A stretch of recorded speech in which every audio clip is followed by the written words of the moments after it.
now, this truly was a wake-up call. I mean, Washington is not a 16 seed. And to me, that was just kind of a slap in the face or a lack of preparation on our part to make sure we put our best foot forward to help our schools, and in the eyes of the conference, in the eyes of the selection committee.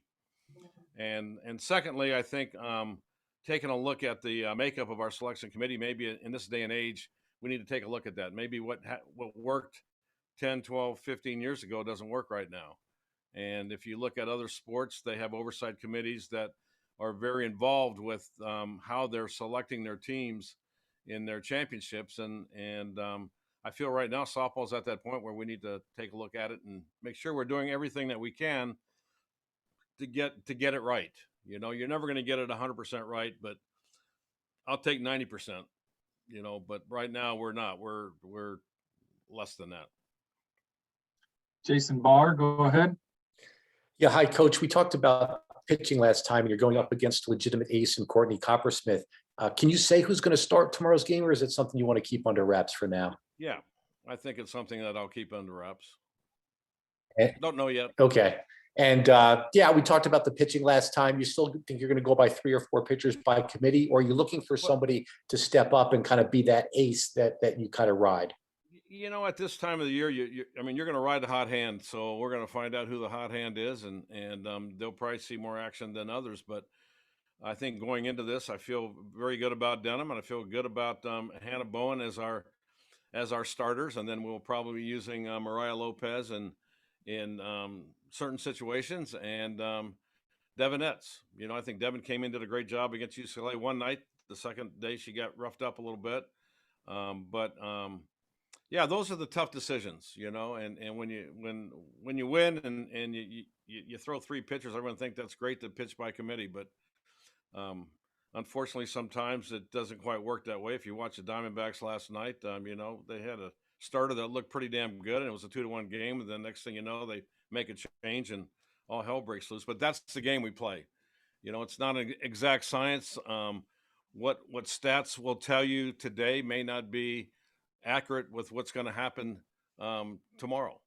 And so we're going to do our best to do whatever our gut feels is the right thing to help us win. Ryan Kelpier, go ahead.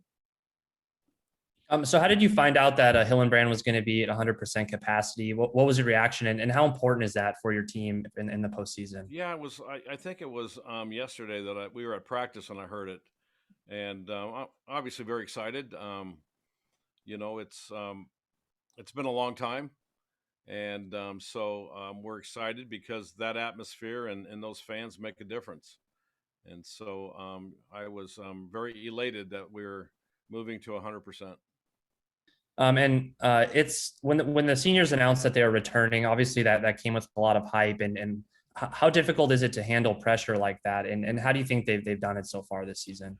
Well, I think everyone internalizes it a little bit differently, and it's not. It's obviously a discussion that I've had with each of them at one time throughout the year to just be themselves, and it's not all on their shoulders. But you know, when they were built up as the super seniors, and yeah, every one of them have had really good years at one time in their career. I'm sure it did put a little pressure on them, you know. If you ask me if Harper's had pressure on her, yes. Does she verbalize it to me every day? No. Does she try to hide it? Sure. And I think all of these kids, I really don't know, you know, how much pressure they put on themselves, but I do know that it's very common. You know, when people are expecting you to be the savior of the world, then it can cause some stress. And that's why I've always said, you know, when people say, "Oh, you got the #1 recruiting class in the country," and I said, "Well, I'll let you know when they're juniors," because I hate doing that. I hate building a kid up because I think you build them up for failure. And so this group has done a really good job of handling things. I think they're in a good place right now. I want them to go out and compete. I want them to have fun, enjoy the game. And, you know, at the end of the day, whatever happens is going to happen. John McKelvey, go ahead. Yeah, you just mentioned Jessie Harper. She had a difficult series against UCLA. What do you do to try and get her going again? Well, it's just getting back to the simple fact of see ball, hit ball.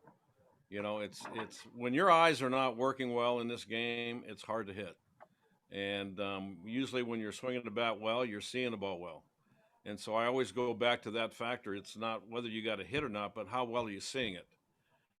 You know, are you on time and are you seeing the ball well? And if those two things occur, then you've got a better chance of being successful at the plate, because those are the only two things you can control.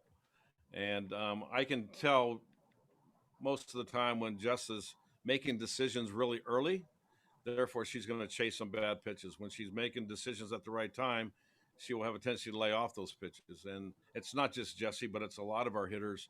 Um, we sometimes cheat too much in this game, and when you're facing good pitching with late break, it can cause problems.